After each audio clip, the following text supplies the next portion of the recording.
बाबा जी और हुजूर जी की प्यारी साध संगत जी राधा स्वामी जी। संगत जी, जो आज हम आपको साखी सुनाने जा रहे हैं, यदि इस साखी को देखा जाए तो यह हमारे मन की चालाकी और कुल मालिक की दया के बीच के द्वंद्व को दर्शाती है।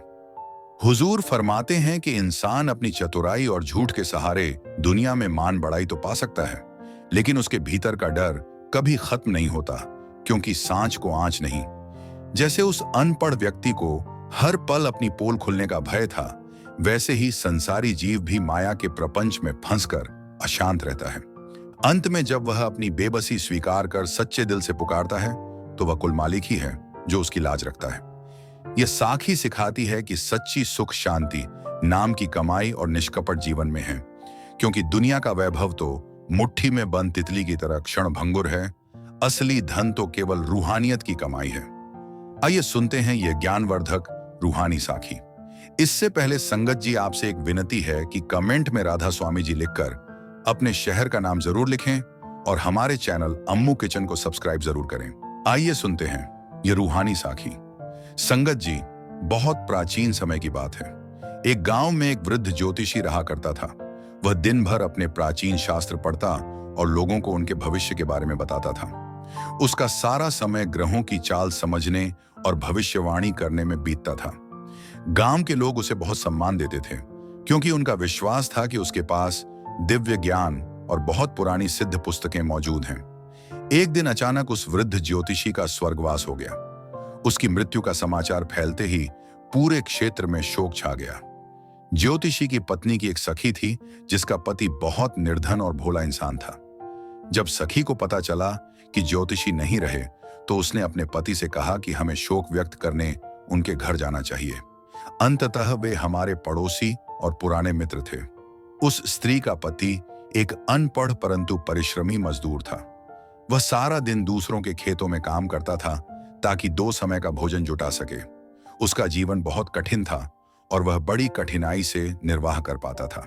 दरिद्रता के कारण उसकी पत्नी अक्सर चिंतित रहती थी और उसे लगता था कि उसका पति कभी कोई बड़ा कार्य नहीं कर पाएगा। जब दोनों ज्योतिषी के घर पहुंचे तो वहां बहुत से लोग एकत्रित थे। स्त्रियां एक ओर बैठी विलाप कर रही थीं।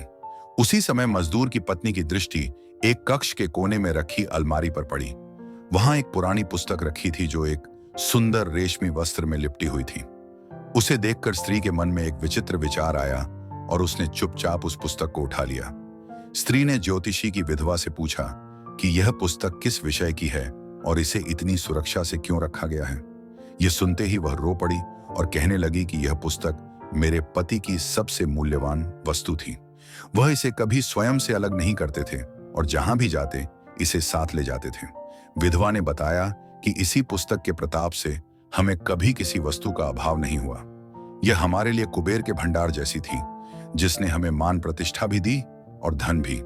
मेरे पति दूर दराज के नगरों में जाते और इसी पुस्तक को देखकर लोगों के भाग्य का विवरण बताते थे। विधवा ने लंबी श्वास लेते हुए कहा कि आज जब मेरे पति इस संसार में नहीं रहे, तो यह पुस्तक भी हमारे लिए व्यर्थ हो गई है। मेरा पुत्र अभी बहुत छोटा है और उसे कोई विद्या नहीं आती। यह पुस्तक यूं ही धूल खा रही है और कोई इसे स्पर्श करने का साहस नहीं करता। यह सुनकर मजदूर की पत्नी के मन में एक योजना आई। उसने सहानुभूति दिखाते हुए कहा कि मेरी सखी, मेरा पति बहुत निर्धन है, उसके पास कोई कौशल नहीं और वह सारा दिन व्यर्थ भटकता रहता है। यदि तुम यह पुस्तक मुझे दे दो तो कदाचित हमारा भाग्य बदल जाए। यह सुनकर ज्योतिषी की विधवा विस्मित हुई और बोली कि तुम्हारा पति तो निरक्षर है, उसे पढ़ना लिखना भी नहीं आता। जो एक अक्षर नहीं पढ़ सकता, वह ज्योतिषी कैसे बनेगा? इस पुस्तक में ग्रहों के गहरे रहस्य और कठिन गणनाएं लिखी हुई हैं। मजदूर की पत्नी ने तत्काल उत्तर दिया कि यदि मेरा पति शिक्षित होता तो मैं तुमसे यह पुस्तक क्यों मांगती? यह पुस्तक चमत्कारी है, इसे पढ़ने की आवश्यकता नहीं, बस पास रखना ही पर्याप्त है। विधवा का मन पसीज गया और उसने वह ग्रंथ अपनी सखी को दे दिया। वह स्त्री अत्यंत प्रसन्न होकर अपने घर लौट आई। जब स्त्री पुस्तक लेकर घर पहुंची तो उसने अपने पति को सारी बात बता दी। यह सुनते ही पति बहुत व्याकुल हो गया और बोला कि तुम विक्षिप्त तो नहीं हो गई हो? मैं एक अनपढ़ व्यक्ति हूं, मुझे तो अक्षरों का ज्ञान भी नहीं है। मैं इस ग्रंथ का क्या करूंगा? ना मैं लोगों को छल सकता हूं और ना ही मुझे ज्योतिष शास्त्र का बोध है। यह मेरे वश का कार्य नहीं है। पत्नी ने उसे समझाते हुए कहा कि तुम इतनी चिंता क्यों करते हो? तुम्हें कुछ पढ़ने की आवश्यकता नहीं है। आजकल संसार में कोई भी निष्ठा से कार्य नहीं करता। हर कोई अपनी मनमानी करता है। तुम बस यह पुस्तक उठाओ और नगर के बड़े मैदान में जाकर बैठ जाओ।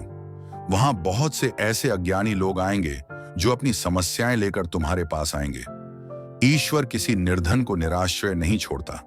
वह स्वयं तुम्हारी सहायता करेगा। पत्नी ने अपने पति को ज्योतिषियों वाले वस्त्र पहनाए ताकि वह वास्तव में कोई पहुंचे हुए साधु लगे। उसने उसके मस्तक पर एक बहुत बड़ी पगड़ी बांधी और गले में रंग बिरंगी मालाएं डाल दी। उसके हाथ में कुछ छड़ें थमा दी और वह सिद्ध ग्रंथ उसकी बगल में दबा दिया। पति सहमे हुए चरणों से नगर की ओर चल पड़ा और उसके मन में यही भय था कि कहीं लोग उसे पकड़कर दंड न दें।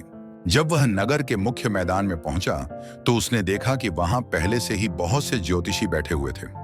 प्रत्येक ज्योतिषी के चारों ओर लोगों की भीड़ लगी हुई थी।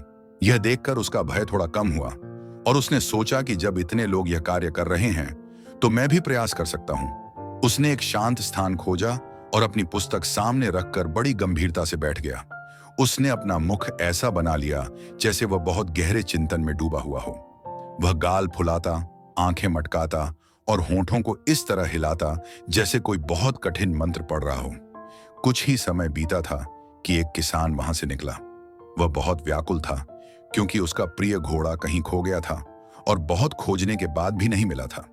किसान हताश होकर जब घर लौटा तो उसकी पत्नी ने उसे परामर्श दिया कि नगर के मैदान में बहुत से पहुंचे हुए ज्योतिषी बैठते हैं। तुम वहां क्यों नहीं जाते? कदाचित कोई ज्योतिषी तुम्हें तुम्हारे अश्व का पता बता दे। किसान को यह बात उचित लगी और वह पुनः मैदान की ओर चल पड़ा।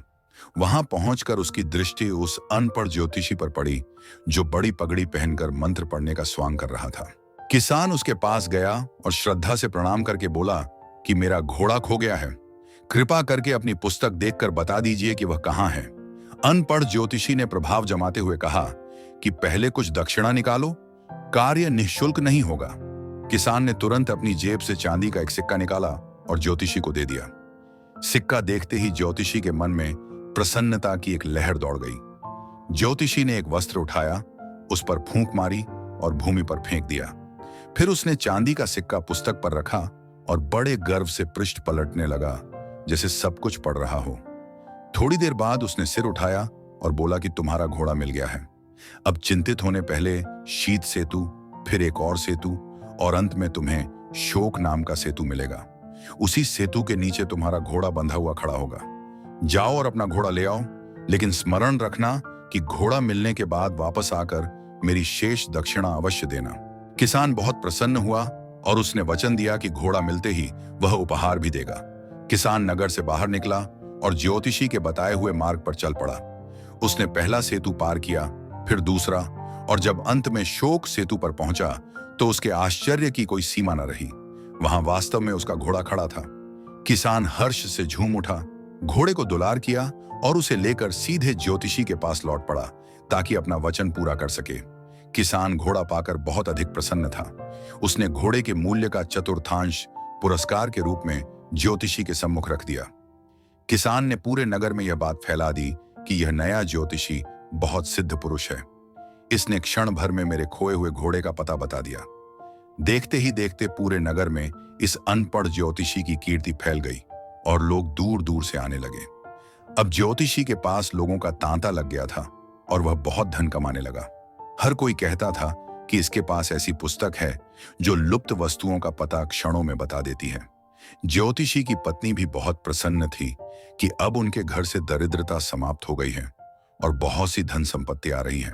लेकिन अनपढ़ ज्योतिषी का हृदय भीतर से बहुत डरा और सहमा रहता था। ज्योतिषी हर समय यही सोचता रहता था कि आज नहीं तो कल मेरा रहस्य अवश्य खुलेगा। वह जानता था कि उसे पढ़ना नहीं आता और घोड़े वाली बात तो बस एक संयोग थी। वह मन ही मन कहता कि यदि किसी दिन मैं किसी बड़ी समस्या का समाधान न बता सका तो ये लोग मुझे जीवित नहीं छोड़ेंगे। वह सारा दिन इसी भय और घबराहट में बिताता था। इसी बीच महाराज के राजप्रासाद में एक बहुत बड़ी चोरी हो गई। चोर महाराज का शाही कोष उड़ा ले गए और इस तरह अदृश्य हुए कि उनका कोई सुराग न मिला। जब महाराज को इस चोरी का पता चला तो वह क्रोध से लाल पीले हो गए। उन्होंने तुरंत अपने मंत्रियों सैनिकों और प्रहरियों को सभा में बुलाया और उन पर बहुत क्रोध किया। महाराज ने सैनिकों को आदेश दिया कि तुम्हारे पास केवल दो मार्ग हैं, या तो चोरों को पकड़कर मेरा कोष वापस लाओ या फिर मृत्यु दंड के लिए तैयार हो जाओ। सैनिक और मंत्री भय से कांपने लगे और पूरे राज्य में चोरों की खोज आरंभ हो गई। प्रत्येक गली और कोना छान मारा गया, मगर कोष कहीं नहीं मिला। जब सैनिक निष्फल होकर लौट आए तो महाराज ने क्रोध में नया आदेश जारी किया। उन्होंने कहा कि जब सैनिक असफल हो गए हैं तो नगर के समस्त ज्योतिषियों और पंडितों को मेरे सम्मुख प्रस्तुत किया जाए। यदि वे कोष खोजने में असमर्थ रहे तो सबको मृत्यु दंड दिया जाएगा।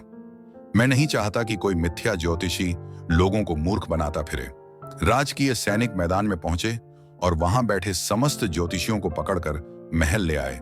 उनमें वह अनपढ़ ज्योतिषी भी था जो भय के मारे पीला पड़ गया था। महाराज ने सबके सम्मुख घोषणा की कि मेरा कोष चोरी हो गया है और तुम सबको मिलकर उसे खोजना होगा। यदि तुम असफल रहे तो किसी के प्राण नहीं बचेंगे। सभा में सन्नाटा छा गया और किसी ज्योतिषी का साहस नहीं हो रहा था कि वह कुछ बोले। महाराज ने फिर गरज कर कहा कि क्या तुम सबकी जिह्वा कट गई है? तुम तो लोगों को भाग्य बताते थे, अब मौन क्यों हो? बड़े बड़े ज्योतिषी और विद्वान भय के मारे कांप रहे थे। महाराज का क्रोध देखकर समस्त ज्योतिषी घुटनों के बल झुक गए और अनुनय विनय करने लगे। उन्होंने कहा कि हे अन्नदाता, आप हमें चाहे मार दें या जला दें, हम कोष खोजने में असमर्थ हैं। परंतु हमारे मध्य एक ऐसा ज्योतिषी है जिसने किसान का खोया हुआ अश्व क्षण भर में खोज निकाला था। यह कहते हुए उन्होंने अनपढ़ ज्योतिषी की ओर संकेत कर दिया। महाराज ने अनपढ़ ज्योतिषी की ओर देखा और आदेश दिया कि अब तुम ही मेरा कोष खोजोगे। बेचारे ज्योतिषी ने बहुत प्रयास किया कि वह इस विपत्ति से बच जाए, मगर महाराज ने स्पष्ट कह दिया कि यदि कोष न मिला तो किसी को जीवित नहीं छोड़ा जाएगा। समस्त ज्योतिषी उसके इर्द गिर्द एकत्रित हो गए और हाथ जोड़कर विनती करने लगे कि भगवान के लिए कुछ करो, अन्यथा हम सब मारे जाएंगे। जब सब ज्योतिषियों ने उस बेचारे पर दबाव डाला तो उसने सोच लिया कि अब बचने का कोई मार्ग नहीं है। उसने मन में कहा कि मृत्यु तो अब निश्चित है, क्यों न मरने से पूर्व कुछ दिन राजसी ठाट बाट से व्यतीत कर लिए जाएं। उसने साहस जुटाया और महाराज से कहा कि हे महाराज, मुझे इस कार्य के लिए 40 दिन का समय दिया जाए ताकि मैं एकांत में बैठकर ग्रहों की गणना कर सकूं। महाराज ने उसकी प्रार्थना स्वीकार कर ली और उसे समय दे दिया। ज्योतिषी ने सोचा कि इन 40 दिनों में वह उत्तम भोजन खाएगा, विश्राम करेगा और फिर जो भाग्य में होगा देखा जाएगा। महाराज ने आदेश दिया कि प्रतिदिन ज्योतिषी के घर सर्वश्रेष्ठ राजसी भोजन भेजा जाए। ज्योतिषी घर आया और अपनी पत्नी को सब कुछ बता दिया और कहा कि तुम्हारे परामर्श ने मुझे अब फांसी के फंदे तक पहुंचा दिया है। पत्नी ने उसे धैर्य बंधाया और कहा कि घबराने की आवश्यकता नहीं, ईश्वर कोई ना कोई मार्ग अवश्य निकालेगा। ज्योतिषी ने महाराज से कहा था कि वह एकांत में रहना चाहता है, इसलिए उसने घर के एक कक्ष को आरक्षित कर लिया। महाराज के रसोइयों ने प्रतिदिन एक बड़ा मिट्टी का मटका भरकर स्वादिष्ट भोजन भेजना आरंभ कर दिया। ज्योतिषी ने पत्नी से कहा कि इन 40 मटकों को गिनकर एक स्थान पर रखते जाना। दूसरी ओर जिन चोरों ने शाही कोष चुराया था वे बहुत भयभीत थे। जब उन्हें पता चला कि एक सिद्ध ज्योतिषी कोष खोजने में लगा है तो उनकी निद्रा उड़ गई। चोरों के सरदार ने अपने एक साथी को गुप्तचर बनाकर ज्योतिषी के घर भेजा ताकि वह पता लगा सके कि ज्योतिषी को क्या झात हो चुका है। वह गुप्तचर रात्रि के अंधकार में ज्योतिषी की छत पर जाकर बैठ गया। संयोग से उसी समय ज्योतिषी और उसकी पत्नी कक्ष में थे। जैसे ही रात्रि के भोजन का पहला मटका भीतर लाया गया, ज्योतिषी ने गहरी आह भरी और पत्नी से कहा कि देखो प्रिय, इन 40 में से पहला तो आ गया। ज्योतिषी का संकेत पहले मटके की ओर था, मगर छत पर बैठे चोर ने समझा कि ज्योतिषी को पता चल गया है कि पहला चोर वहीं उपस्थित है। यह सुनते ही गुप्तचर बुरी तरह घबरा गया और कांपता हुआ अपने सरदार के पास पहुंचा। उसने हाँफते हुए बताया कि वह ज्योतिषी कोई साधारण मनुष्य नहीं है। उसने मुझे देखे बिना ही पहचान लिया कि मैं वहां हूं। सरदार ने उसे डांटा और कहा कि तुम बहुत कायर हो। कदाचित उसने किसी और बात पर ऐसा कहा होगा, लेकिन चोर अड़ा रहा कि ज्योतिषी ने उसे ही पहला कहकर पुकारा था। अगले दिन सरदार ने एक और चोर को भेजा ताकि वह जाकर वास्तविकता झांत करे। दूसरा चोर भी छत पर जा छिपा और भीतर की बातें सुनने लगा। उसी समय दूसरा मटका भीतर लाया गया था। ज्योतिषी ने हताशा से मटके की ओर देखा और कहा कि आज दूसरा भी आ गया। अब दिन कम होते जा रहे हैं। चोर ने समझा कि ज्योतिषी ने दूसरे चोर की उपस्थिति भी भांप ली है। दूसरा चोर भी उल्टे पांव भागा और जाकर सरदार से कहा कि वह ज्योतिषी सच में सिद्ध पुरुष है। उसने मेरा नाम लिए बिना बता दिया कि दूसरा चोर आ चुका है। अब चोरों के दल में खलबली मच गई। सरदार को अब भी पूर्ण विश्वास नहीं हो रहा था और उसने सोचा कि शायद उसके साथी डरपोक हैं। इसलिए उसने स्वयं जाने का निर्णय किया। तीसरी रात्रि चोरों का सरदार स्वयं ज्योतिषी की छत पर पहुंचा और कान लगाकर सुनने लगा। उसी समय कक्ष में तीसरा बड़ा मटका लाया गया। ज्योतिषी ने मटके को स्पर्श किया और पीड़ा भरे स्वर में कहा कि आह, आज तो सबसे बड़ा भी आ गया। ज्योतिषी का संकेत सबसे बड़े मटके की ओर था, मगर सरदार ने समझा कि ज्योतिषी ने चोरों के सरदार को पहचान लिया है। सरदार का रक्त सूख गया और उसे विश्वास हो गया कि अब उनकी खैर नहीं है। वह तुरंत छत से उतरा और अपने साथियों से कहा कि हमें इस ज्योतिषी से क्षमा मांग लेनी चाहिए, अन्यथा वह महाराज को सब कुछ बता देगा और हमारे प्राण संकट में पड़ जाएंगे। चोरों ने निश्चय कर लिया कि वे ज्योतिषी के पास जाकर सत्य बता देंगे और उसे प्रलोभन देकर अपनी जान बचाने का प्रयास करेंगे। चोरों का सरदार भय से थर-थर कांप रहा था और उसे अपनी मृत्यु साक्षात दिखाई दे रही थी। उसने अपने समस्त साथियों को एकत्रित किया और कहा कि अब चालाकी काम नहीं आएगी, हमें इसके सम्मुख समर्पण करना ही पड़ेगा। अर्धरात्रि का समय था जब ज्योतिषी के द्वार पर जोर जोर से दस्तक हुई। ज्योतिषी और उसकी पत्नी सहम कर उठ बैठे। ज्योतिषी ने सोचा कि कदाचित महाराज के सैनिक उसे अब ले जाने आए हैं। उसने कांपती वाणी में पूछा कि बाहर कौन है। बाहर से विनीत स्वर आया कि हम आपके सेवक हैं, कृपा करके द्वार खोलिए, हम आपसे शरण मांगने आए हैं। ज्योतिषी ने डरते डरते द्वार खोला तो सामने कुछ व्यक्ति खड़े थे जिनके मुख ढंके हुए थे। उनके सरदार ने आगे बढ़कर ज्योतिषी के चरण पकड़ लिए और रोने लगा। वह बोला कि हे महान सिद्ध पुरुष, हमसे बहुत बड़ी भूल हो गई, हमें क्षमा कर दीजिए। आपने तो हमें पहले ही दिन पहचान लिया था और हम मान गए कि आप सच में त्रिकालदर्शी और सबसे बड़े ज्योतिषी हैं। ज्योतिषी पहले तो विस्मित हुआ कि ये लोग क्या कह रहे हैं, मगर फिर उसे सारी बात समझ आ गई। उसने अपनी घबराहट छिपाई और रौबदार आवाज में बोला कि तुम्हें क्या लगा था कि तुम मुझसे छिप सकोगे? मैं तो तुम्हारी हर चेष्टा देख रहा था। अब बताओ क्या चाहते हो? चोरों ने हाथ जोड़कर कहा कि हम आपको शाही कोष का पता बता देंगे, बस आप महाराज से हमारा उल्लेख न करें और हमारे प्राण बचा लें। हमने अभी तक कोष को स्पर्श भी नहीं किया है और वह एक पहाड़ी गुफा में सुरक्षित पड़ा है। हम आपको उसका अंश भी देंगे और सदैव आपके दास बनकर रहेंगे। बस हमें यमराज के दूतों झल्लाद के हवाले न कीजिए। ज्योतिषी ने मन में सोचा कि यह तो ईश्वर की ओर से दैवीय सहायता हो गई। उसने बड़ी शान से कहा कि मुझे तुम्हारा अधर्म का धन नहीं चाहिए, बस चुपचाप मुझे उस स्थान पर ले चलो जहां तुमने कोष छिपाया है। यदि वहां से एक सिक्का भी कम निकला तो स्मरण रखना, मैं ग्रहों की शक्ति से तुम्हारा ऐसा हाल करूंगा कि संसार देखता रह जाएगा। चोर तुरंत उसे वहां ले चलने पर सहमत हो गए। रात्रि के अंधकार में चोर ज्योतिषी को नगर से दूर एक घनी पहाड़ी के पास ले गए। वहां एक छोटी सी गुफा थी जिसका मार्ग झाड़ियों में छिपा हुआ था। भीतर प्रवेश करते ही ज्योतिषी की आंखें फटी की फटी रह गईं। वहां महाराज का सारा स्वर्ण, चांदी और रत्न चमक रहे थे। ज्योतिषी ने संतोष की श्वास ली कि अब उसके प्राण बच गए हैं। ज्योतिषी ने चोरों से कहा कि अब तुम यहां से पलायन कर जाओ और पुनः कभी चोरी मत करना। यदि फिर कोई अनुचित कार्य किया तो मेरी दृष्टि से बच नहीं पाओगे। चोर प्राण बचने की प्रसन्नता में ज्योतिषी का आभार व्यक्त करते हुए अंधकार में लुप्त हो गए। ज्योतिषी ने गुफा के मार्ग को भली भांति स्मरण कर लिया और प्रातः होने की प्रतीक्षा करने लगा।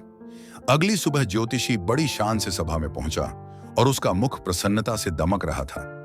महाराज ने उसे देखते ही पूछा कि हे ज्योतिषी, क्या तुमने मेरा कोष खोज लिया या मृत्यु के लिए तैयार होकर आए हो? ज्योतिषी ने मुस्कुराकर उत्तर दिया कि महाराज, ग्रहों ने मुझे सब बता दिया है। आपका कोष सुरक्षित है और अमुक पहाड़ी की गुफा में रखा हुआ है। महाराज अपने सैनिकों के साथ बताए हुए स्थान पर पहुंचे और जब गुफा के भीतर कोष देखा तो उनकी प्रसन्नता का कोई ठिकाना न रहा। उन्होंने ज्योतिषी को गले लगा लिया और उसे बेशुमार पुरस्कारों से पुरस्कृत किया। पूरे नगर में घोषणा करवा दी गई कि यह ज्योतिषी संसार का सबसे बड़ा विद्वान है।